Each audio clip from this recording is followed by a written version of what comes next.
welcome to Hits TV. Thank you for having me at Hits TV. I've been looking forward to this for a long time. Good, good, good. So, how are you feeling? How you doing? I feel great, absolutely great. That's good. That's good. Okay, so let's start from the beginning. Um, Tell us a little bit about yourself, where you were born and raised, and a little bit about your family and stuff like that. I was born in Washington, D.C., straight from the ground up. I navigated to a lot of different states, but the main place that I learned a lot from was Miami, and that's when I found my blessing. Okay. And about my family, it's going to overdo this interview, but we have a very festive family, a very dynamic family. We're a loving and caring family, but I don't think we're any different than any other family because we number one. Well, growing up in D.C., instead of just talking about growing up in D.C., I'm going to tell you about the most horrific thing in my life. My mother spent a lot of time being home with her children while my dad worked. So therefore, we were groomed very well. So with that being said, I went to Draper Elementary School. And if you're a Washingtonian, you all know about Draper Elementary School. I was raised in Linda, Poland.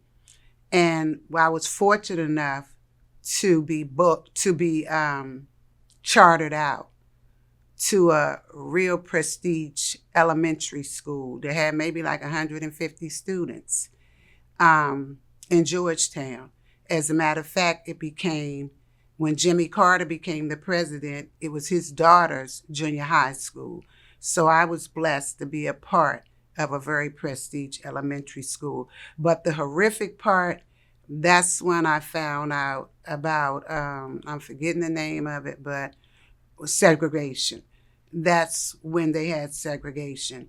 I see it on TV, but that was the first time I actually been approached with a slew of Caucasian people standing hand to hand like their ICE of today, calling us black children as we stepped off the bus that we didn't belong there, we were dirt, and we were monkeys, and get our ASS back to where we came from because we don't belong here. That's an image that I'll never forget, but I'm going to say but basically my presence, I know they'll never forget either. Well, that alone shaped me into seeing that Caucasian, as in rednecks, clans, white, whatever you want to call it, they feel that they're prestige, that they are above us. But they need to recognize we, as in black people, brown people, basically black people, we are the blueprint. I was hell on wheels because I was always around black people. And to be taken out of my element going to an all Caucasian, let me be real, a white school, that was devastating, but I felt more sorry for them than I did for us. Because being raised in a black community, we were always taught by my mom that there's races of all kinds everywhere. And I wasn't prepared for that, but I wasn't prepared mentally. But physically, I was always on guard because I found out really how mean white people can be. Because again, they think they're privileged. Well, in my days, it was called junior high school. My sister and my brother went to Hart Junior High. My mom, for whatever, I wanted to go to Gordon, which was up there near Duke Ellington. But when I saw how strict they were, I said, Hart, here I come. So I forged my mother's signature and I went back to Hart. Hart was where I was supposed to be because I was back with my people, my neighborhood, and things of that sort. Was the education the same? No, it wasn't. So I understood why my mother wanted to send us out to a better opportunity. How I was as a person in high school. Very popular, liked by many, hated by a few. Because it was basically jealousy, because I'm going to lie.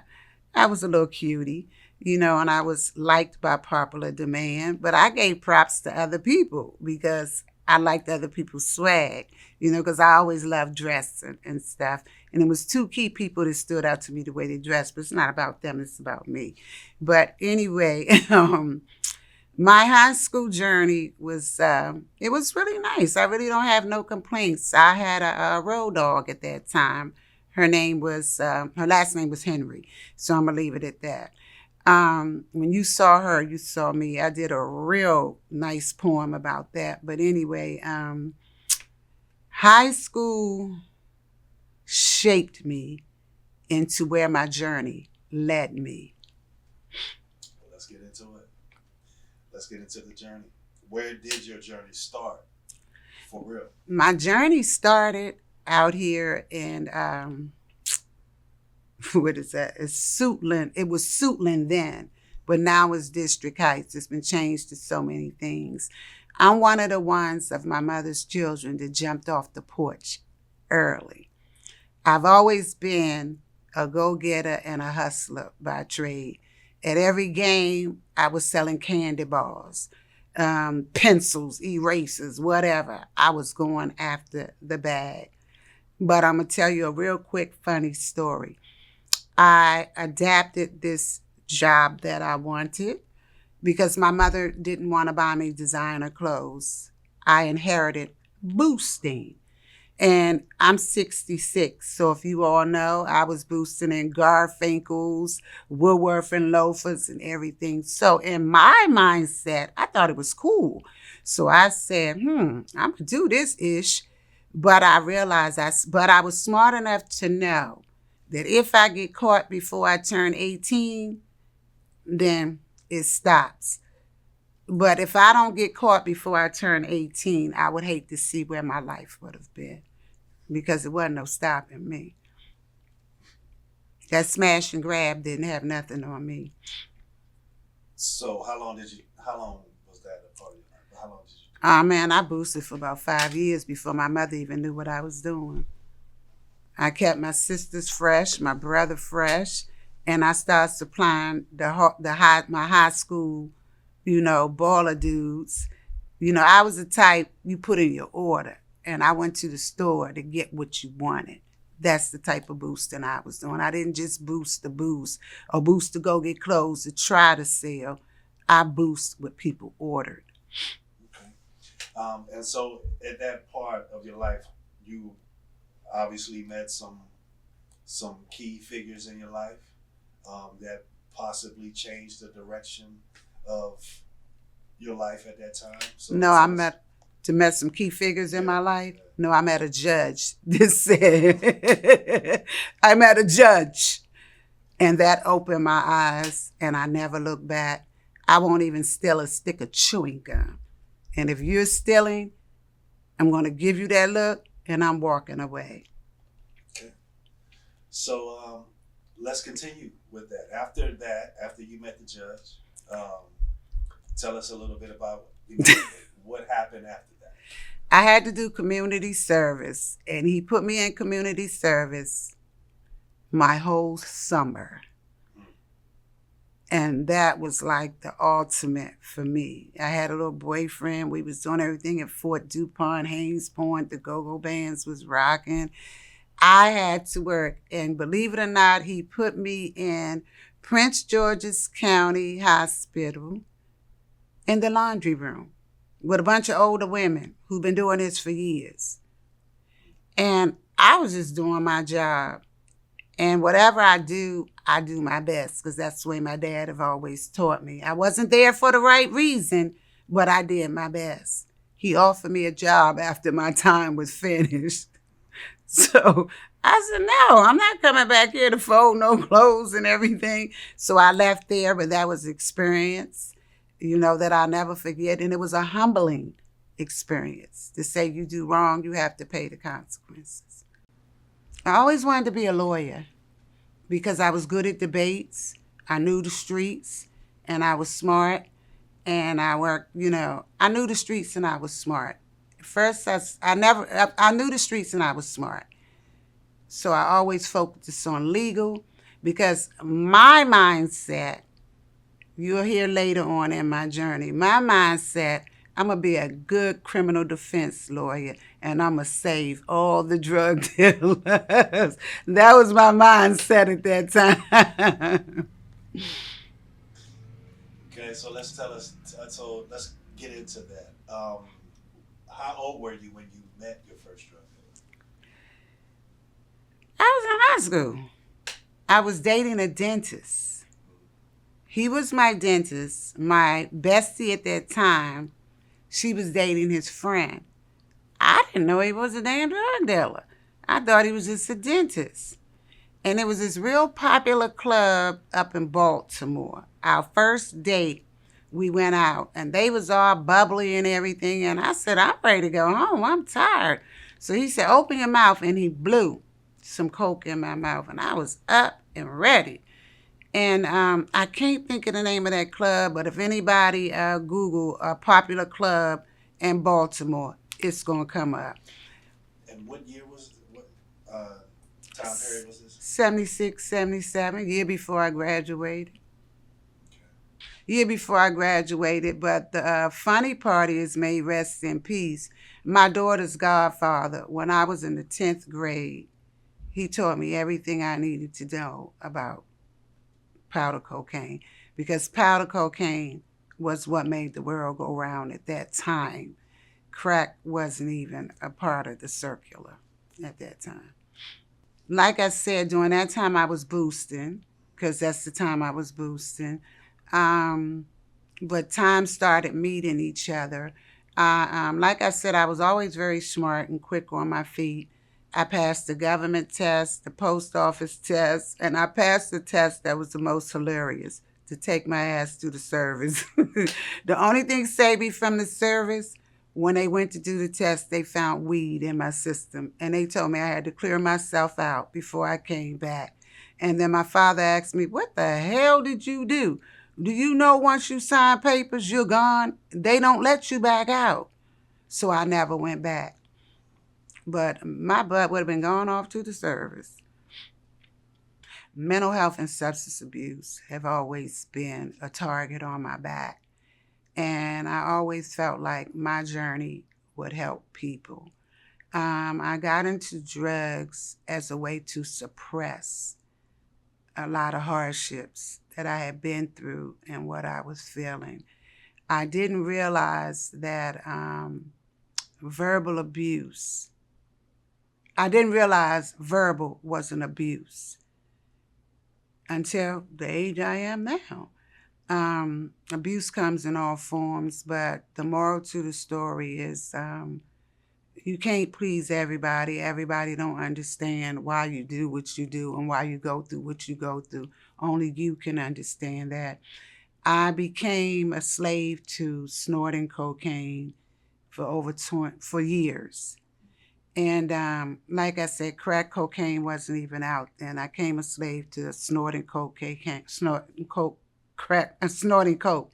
And coke was my way of suppressing the hurt. I'm the type that I always smile. Somebody say, how you doing? I'm good. But in the inside, I'm hurting. I'm hurting all the time.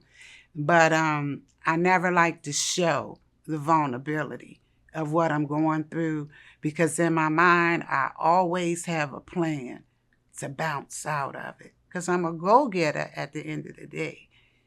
But I realized that mental illness is not a secret. I thought it was only happening to me. But the more I researched it, I left DC and moved to Florida, and I started finding myself. And then I started getting in touch with my mental illness that I suffered from. All this time they were telling me I was bipolar. Now hold fast. I switched from powder cocaine to crack cocaine. Don't get it misunderstood. I wasn't a crackhead. I was a crack smoker. Is a difference. Look it up. I don't have time to tell you. This is my interview. But anyway, Through my journey, crack was the breath of fresh air to really suppressing my mental health and everything that I was going through. Until I'm going to tell you a story about that will help you understand. I was hurting so bad, but the crack helped me. All this time, I didn't know I had a mental illness. Crack saved me. So I thought, um, I used to see these older people. Now, if I'm 30 some, they're 50 some. So when I got on, they became senior citizens. So every time I saw them, I would dig in my stash, and they say, "Oh, Lonnie, you bless us." I said, "Huh? You can give that back, because you're not gonna mix God's work with the devil's workshop. I'm not blessing nobody with no drugs. Just say I hooked you up, okay?" So one day, this story is very important to me. I used to pray and ask God not to let me be a senior citizen drug addict. But that was the life I was living. And every year my birthday came, I was doing the same thing. Getting older, not younger. But again, it helped my mental. So I thought it was okay. But deep down inside, I knew it had to be a better way.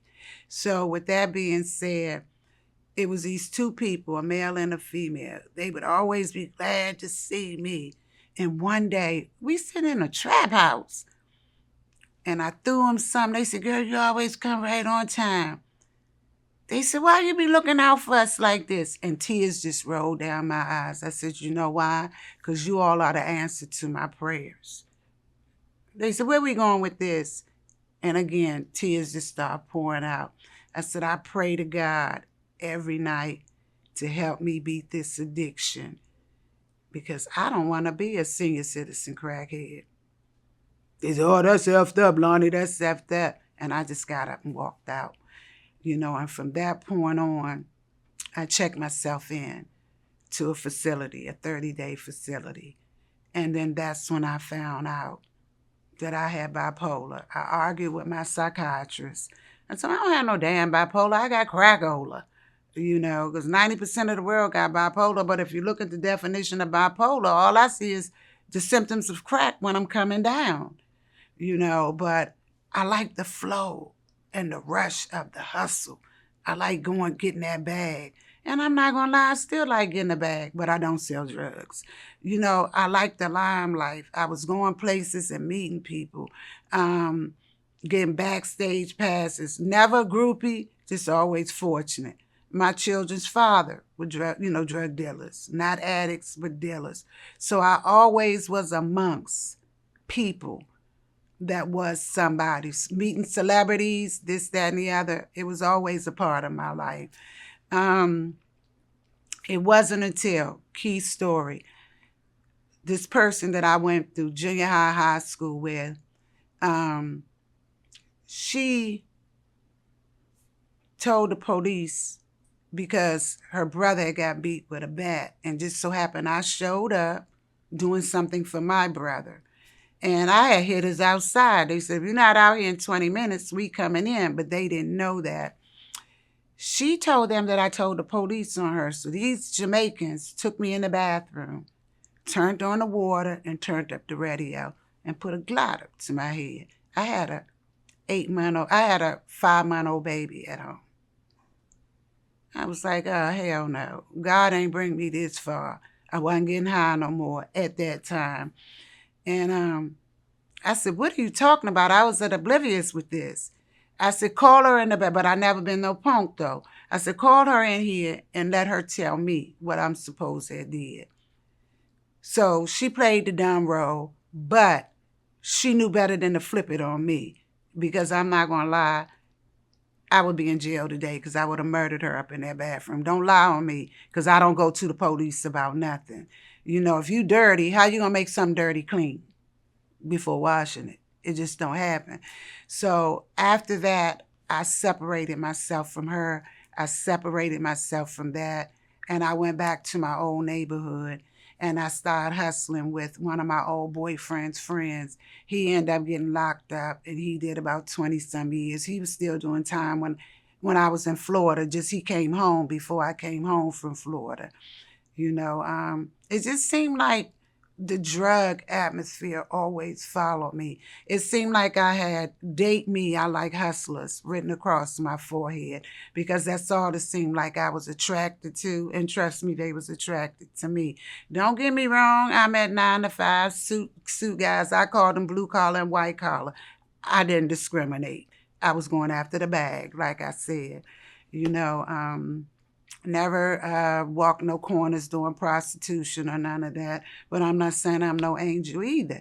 But moving forward with that, I decided my girlfriend that I was talking about, she had the Florida run.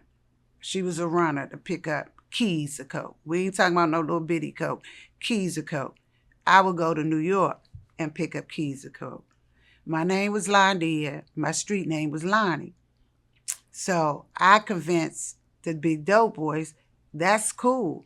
Because if y'all ever get caught up, her name is, so-and-so, but we call her Lou. My name is Londia. They call me Lonnie. So they going to be waiting for two niggas to come up. So we would always ease in with a breeze and come out with a breeze. Because they looking for Lonnie, a dude. But it was me in the flesh, you know. How long did that happen? Oh, man. How long did it last? Yeah. Oh, I did that for like maybe 5 years. Working in after hours. Young girl. I was in my 20s. Working at after hours, serving people. She was on drugs real bad. I wasn't as bad off, but I don't like to use that term. I wasn't as bad off. A user is a user. But I was responsible for holding the product and the money. She navigated and made the sales because she wasn't to be trusted. So they told me to hold the money and the drugs because I was about that work. Oh, heck yeah. I had some cousins that we all grew up together. I remember when they was first introduced to cocaine by their father. Me and my brother, may he rest in peace, we had spent the night over there and we was getting ready to leave out.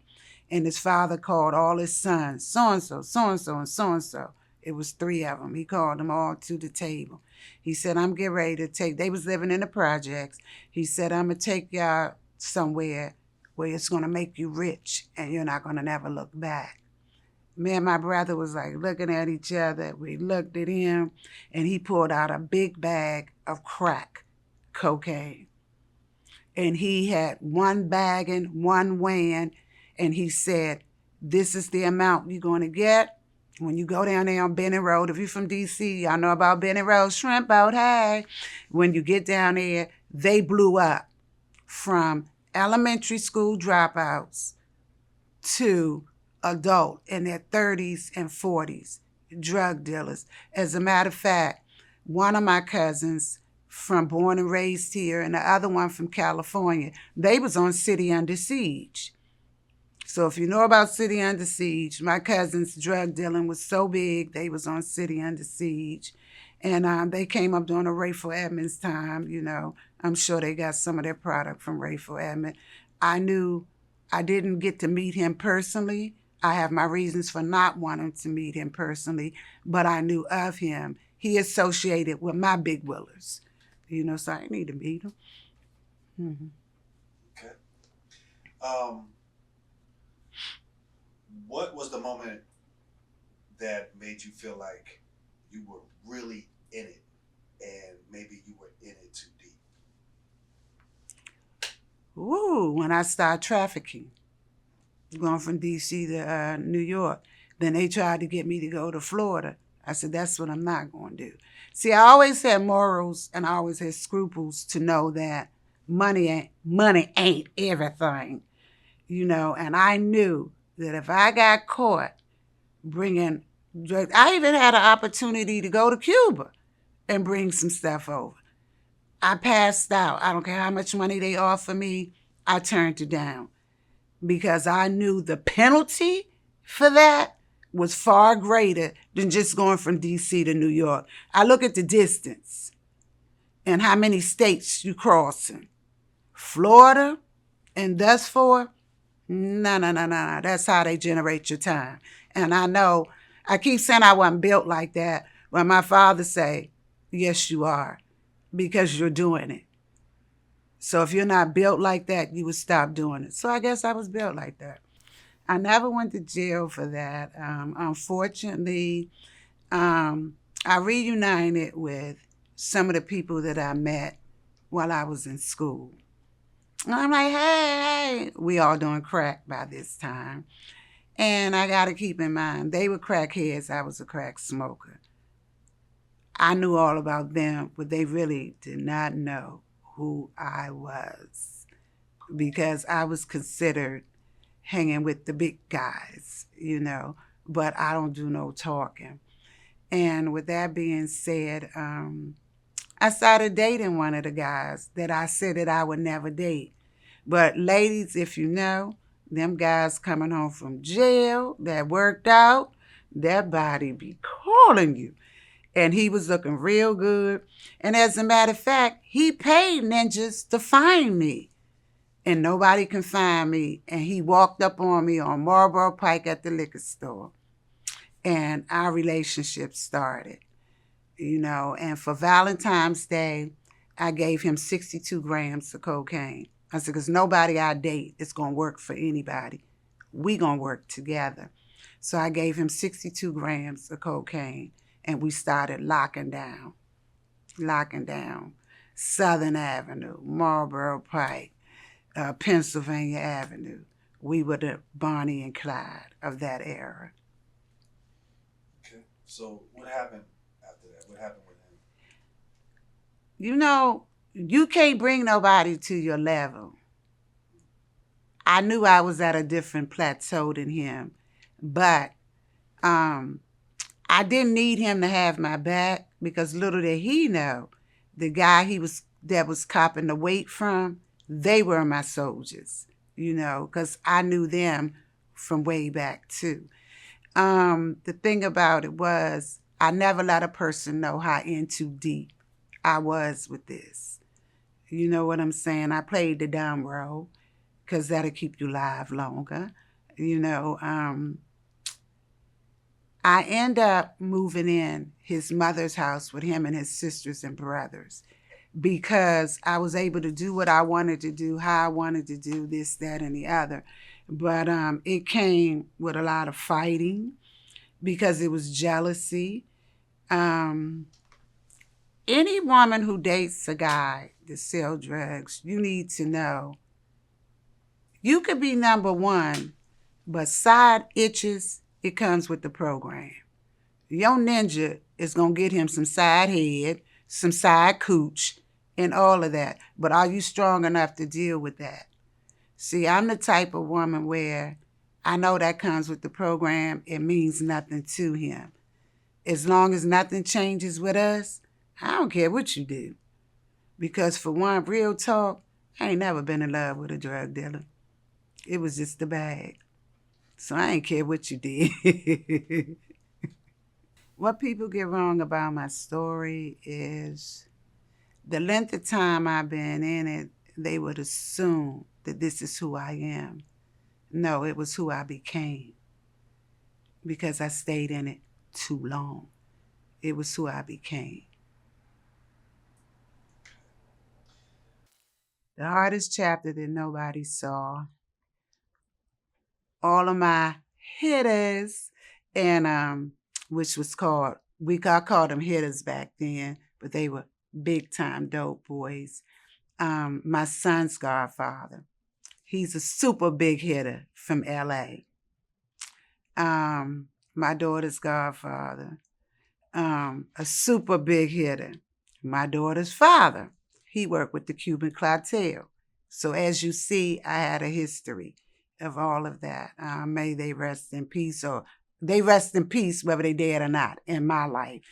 Um, I never forget, I was on Pennsylvania and Southern Avenue. I think it may have been my 40-some birthday. Yeah, 40-some, the end of 30, so I'm going into 40-some birthday.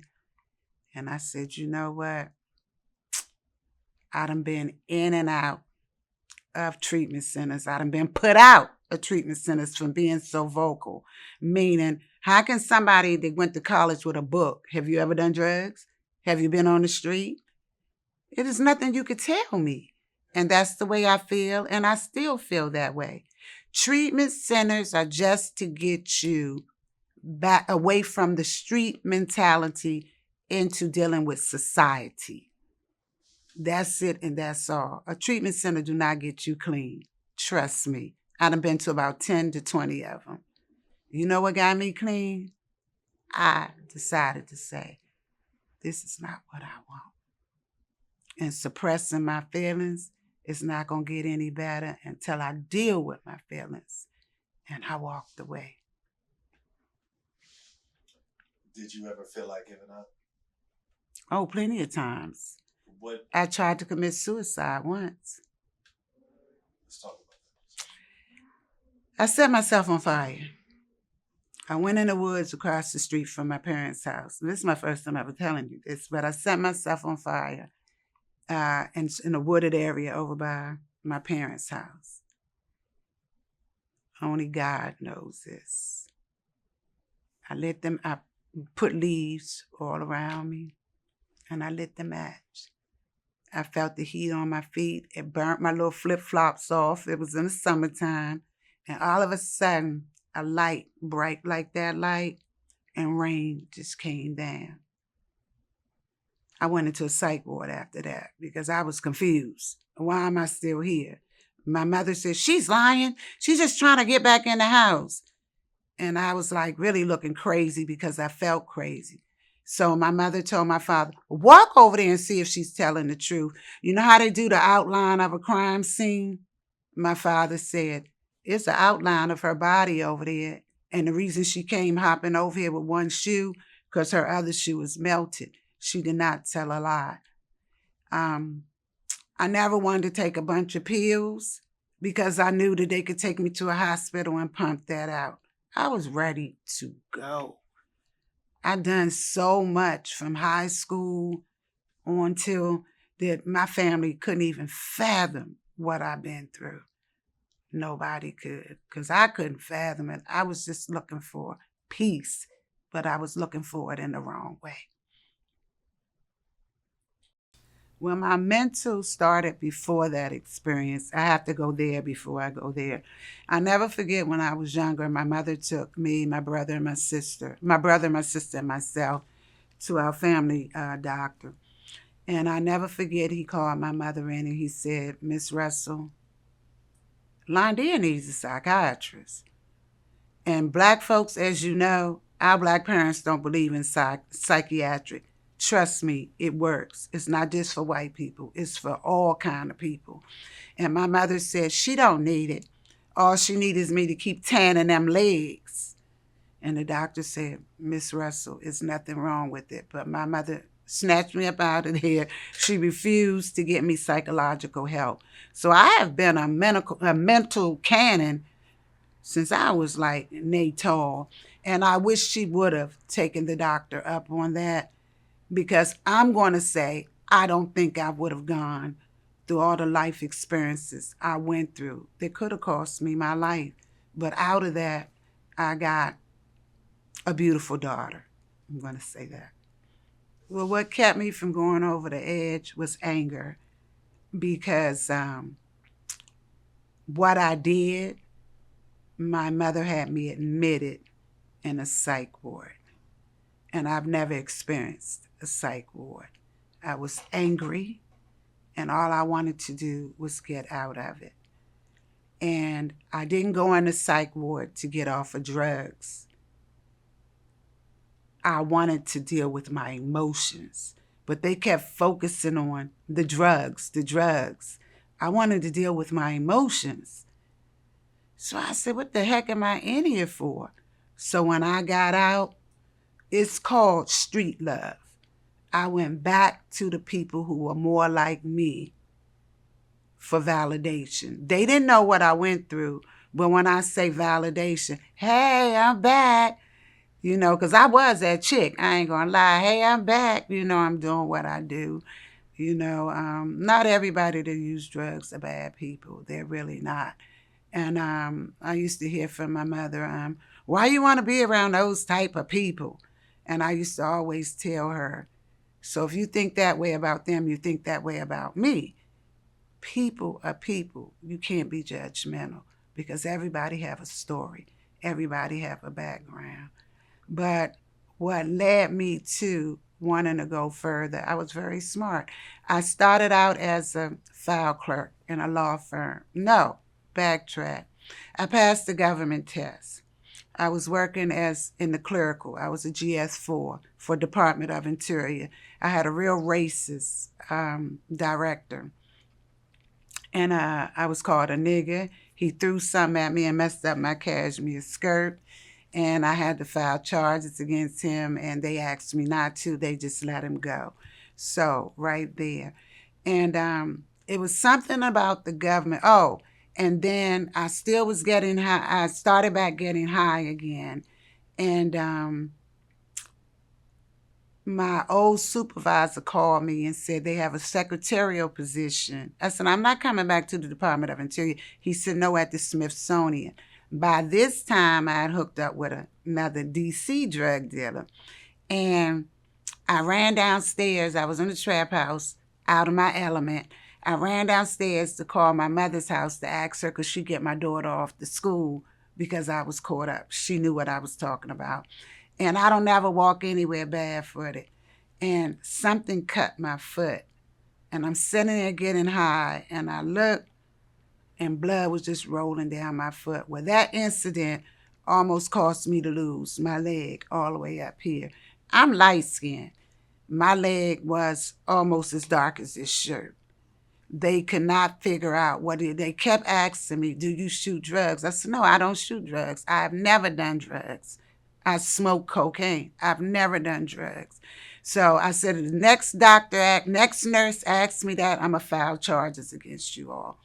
Okay, believe it or not, I landed my secretarial position while in the hospital. She was impressed with me, and she held that position open for me. Okay, so seeing how the government worked and seeing how private industry worked, I'm going with the bag as always. So I left the government and I went into private industry. So I started out as a file clerk in the with the law firm, and then from there I was a receptionist, and then I was the type I thought I was wanted by popular demand. My father always told me, when you gone, they can get somebody else. You're not all that important, but you couldn't tell me that. Throughout all of this, I've never been fired from a job. They always come to me and say, Miss Russell, would you please resign? Because you're so good, we don't want to fire you because we don't want that on your record. But whatever you're going through is causing you problems. And what they meant, not my work. I came to work when I wanted to. Because I said, hell, I'm good. They need me. That's the attitude I had, but that was the drug mentality of it. And I worked for a law firm. The law firm that was handling my case was the first law firm I worked for. When I say my case, it wasn't in trouble. I had a slip and fall. And I ended up working for him. And when you know better, you do better. So I figured I was worth more than what he was giving me. So somebody linked me up with another firm. And I was in my 30s, and back then making $60,000 a year in your 30s, you was doing something. Because back then, $60,000 was a whole lot of money. But I was working for a legal temp agency. And I worked for all different corporate, patent and trade, you name it, I learned it. And everybody loved the fact that I was, an achiever. I got it. When I got it, I got it. But the thing about it is, I went to work when I wanted to go to work. That was my problem. I couldn't stay seated because if somebody called me about my street stuff, I'm on it because I made more money on the streets than I made in any job. That was the real reason. And then my habit became my problem because I had to have it. how did the streets test your loyalty during this time? Well, to tell you the truth, my loyalty was tested because of the fact that um, the people who brought me off the porch, rest in peace, my daughter's godfather, they taught me the ropes from the 10th grade. So I was smarter than somebody who was just getting high. And I've been caught in situations where they done ran up in houses and things like that. And I didn't talk. I don't know nothing. I didn't say nothing. And I always knew my rights. And I wasn't afraid to buck. But I never said anything. And people trusted me that I didn't even know what. They had boxes of money and gobs of coke. I used to be a counter. Believe it or not, with my non-counting ass, I used to be a counter. All you do is put the 20s with the 20s, the 50s with the 50s, the 100s with the 100s, and you stack them all up, then you pass them on to the counter. And there was a lot of people that was jealous of me because they didn't like a guy having a female as his side rider, his rider.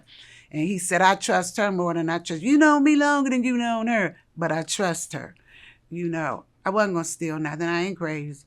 That's counting a death wish, And then loyalty was really important to me, So I earned my stripes, let's say that.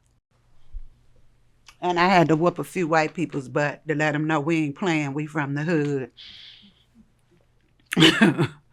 I did do that.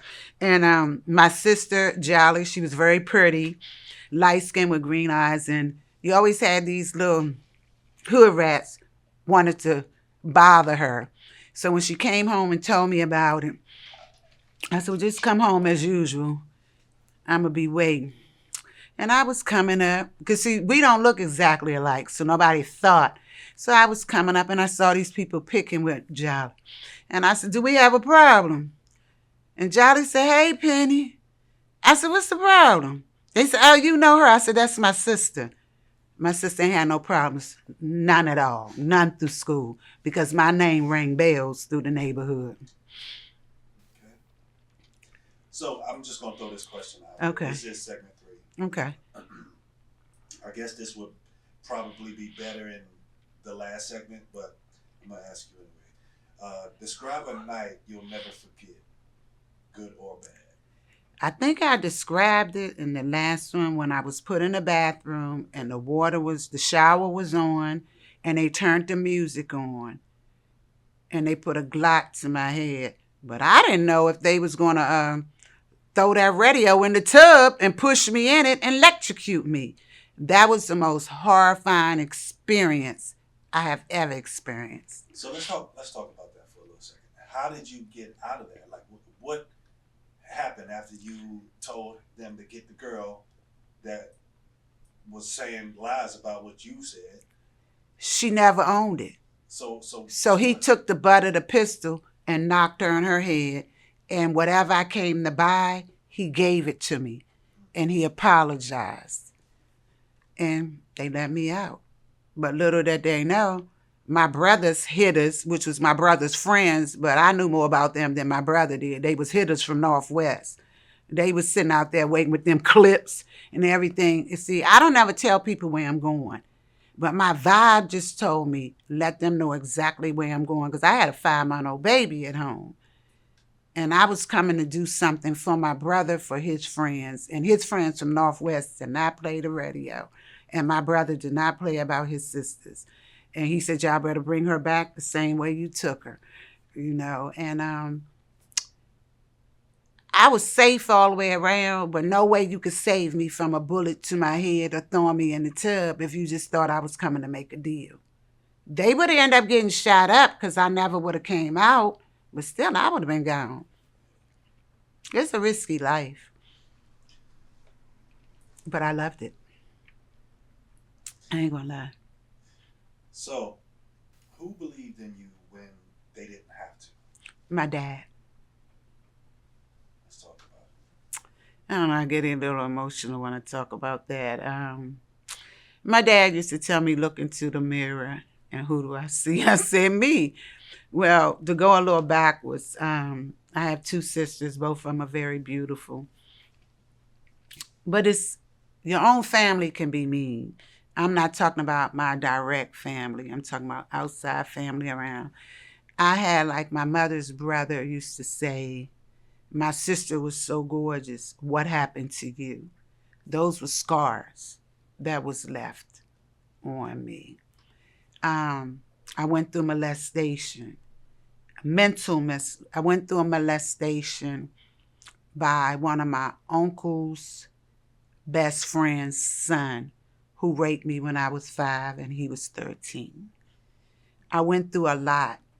And I was, when you're young and someone tell you, we will come after your family, you hold stuff because I'm protecting my family.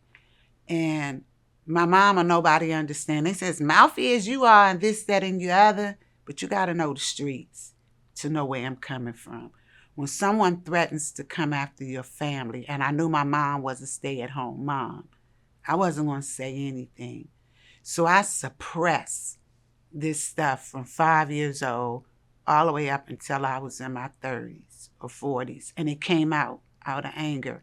Then I had my mother's brother who mentally molested me. He groomed me from years and years and years. He was my favorite uncle. It was 2 of my favorite uncles. One of them may rest in, both of them rest in peace now. But one of my uncles was a pimp, and he was teaching me more about the streets than he knew, because I would see him go uptown to check on his hoes. He would always take me with him because I would never come back and tell my mother what I saw. He said, that's why I take Penny with me, because Penny keep her mouth shut, And I seen a guy run up to his car, someone, I can call his name Beef, and he pulled over. And I was looking at him. He was putting his powder on his hand, and he went, and he said, turn your goddamn head around. Don't be looking at me. And I'm like saying to myself, well, if you're doing it in front of me, I've always been before my time. But to me, my parents being sort of square, they didn't realize I was transforming when I was in elementary school. After I got raped, that changed my life. It changed my life. I trusted no one. I felt like no one was protecting me because as a parent, how can you not notice your daughter's changing? I'm reaching out for help. Okay, then this is when we lived on Barnaby Terrace off of Willow Road. And then when we moved to Linda, Poland, it was this ugly black gorilla-looking girl, and I'm saying that because I have hatred in my bones towards her. She was 18. She couldn't fit in with the crowd, and I stayed on punishment just because. I'm going to leave that at that. And my mother wouldn't even trust me to walk to the store by myself. So she would ask her next door neighbor, do you need anything from the store? You sending one of your children? And she always had an older daughter that stayed home because nobody liked her. None of the older children her age dealt with her. So to me, as a parent, that should have rung a bell in your head. Well, this girl used to molest me every time I went to the store. And 3 times to be exact. And I remember crying and boo-hooing, asking my mother, please trust me. Please not let this girl walk me to the store. Because I know my vajayjay smelled like pee. I was a little girl. I was in the 3rd grade. She was 18. And this is going to take you by far. Okay, we went to Massachusetts for the summer. Okay, your favorite person that's not your favorite person. No, never mind. His sister, may she rest in peace. She used to fondle me when we was in the bed. And from being molested and raped, I already knew the program. You don't say nothing. But what really put the brakes on it, when it was time to go to bed, I hurried up and jumped in the bed with Bernie. So that meant Jolly was going to have to sleep with my parents, I thought. So she said, Jolly, come on up here with me. I said, no, that's all right. Jolly can get back down here with Bernie. I'll come back up there. Because you had already did it to me, but I was going to protect my family, my little sister, at all costs. So I continued the sexual abuse through the summertime But I'd be damned if my little sister was going to go up there and experience that. She was just a baby. Had it been noticed at a young age what I was going through, that's a phone call. I think my whole life would be different. Had my mom got a psychiatrist for me, that's a phone call. My life would have been different because I've been diagnosed with, when I went to the doctor, he didn't know I had been molested. He didn't know I had been raped. That visit was after my rape. My mental was ship effing wrecked. I didn't trust nobody. I felt like nobody loved me. And even though, how I was a loving family, but to me it was no love because nobody had no idea what I was going through. And I was taking all the beatings at the price of saving my family. Do I regret it? No. Life be lifing. I'm here today. When it's all said and done, don't be afraid to say what you're actually going through. You know within yourself something is not right with you. Address it. Tackle it head on.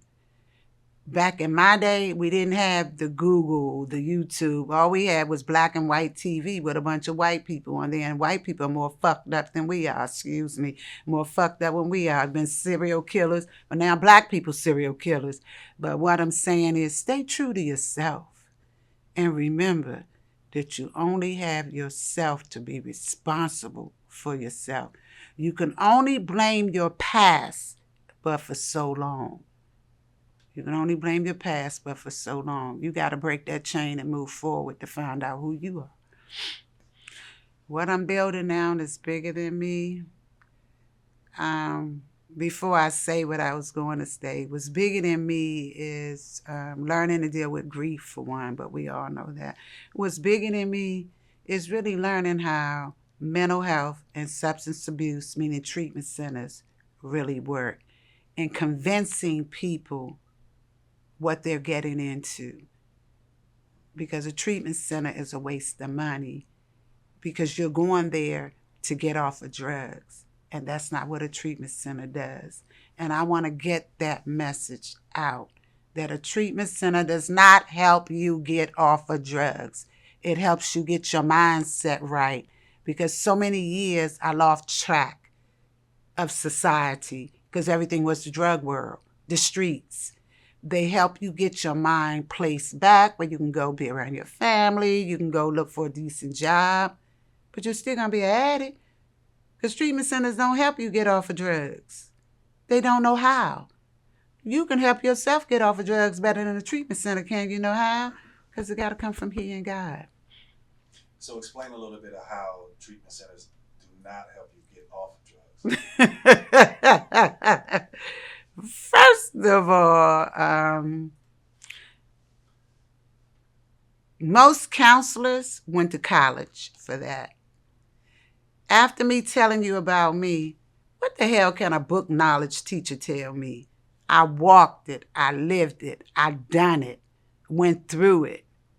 It's nothing you could tell me. And if they have programs, okay? The programs help you get back into society. The only thing a treatment center does, and you got to pay real close attention to what I'm telling you, because I'm not hating on treatment centers. Pay close attention. They help you get your life back on track. Not your addiction, your life. But they do make sure you go to meetings and stuff. But if your mind is not right, to want to get your life back together, then you're going to miss the boat. You have to want to get your life back right in order for you to get rid of the addiction. Okay. If that makes sense. It does. Talk to the 16-year-old version of you. What's the advice? The 16-year-old version of me, I would like to say I was innocent and pure, but I can't say that. Because being raped at 5, being molested in the 3rd grade. I can't tell you it was anything innocent about me at 16. People took my innocence away from me. I had no power over that. So I don't have an innocent 16-year-old me. Okay. I was self-destructive after that. Okay. Well, we're gonna end it because we're right at the end. We're gonna Okay. end it with this. If you disappear tomorrow, what's the one thing you want left behind? My daughter and her excelling and exceeding any and everything she want to do. That's why I got 3 and 4 life policies. And I said, cremate me. And I want all my monies to go to her for her to invest and do whatever she desires to do. I want everything to go to my daughter because my daughter's my rock. And of course, my godson. But, you know, say it? Your son. No, Oh, I didn't say nothing about him. okay. And I haven't throughout this whole interview. So, Okay. no. Okay. Mm-mm. All right. And one last question. What does respect mean to you? Respect means to me not be deceived. Much is given, much is required. If I give, you reciprocate, and I reciprocate the same, but be not deceived.